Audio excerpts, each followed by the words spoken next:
Hello, Harvest here. In today's video, I'm gonna show you how to fix an issue on TripAdvisor app on the iOS. So first thing what you want to do is just go up to the App Store, find your TripAdvisor app, TripAdvisor, take the app, and you need to check if you have the newest version. If that's the most common issue, you don't have updated the app. But if you update the app and have the newest version like me, and you still got some issues, I'm gonna show you how to fix them all. More ways.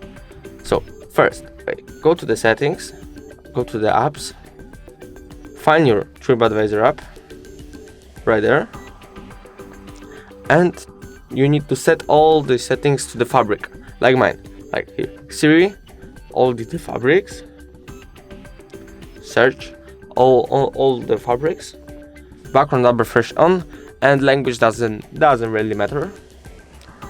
After this, the rest of issues should be fixed, but if not, I'm gonna show you last way. The last way is just you hold your app, remove the app, uninstall this, go back to the App Store and just reinstall the app. After this, every single issue should be fixed. If the video was helpful, please leave a like and subscribe.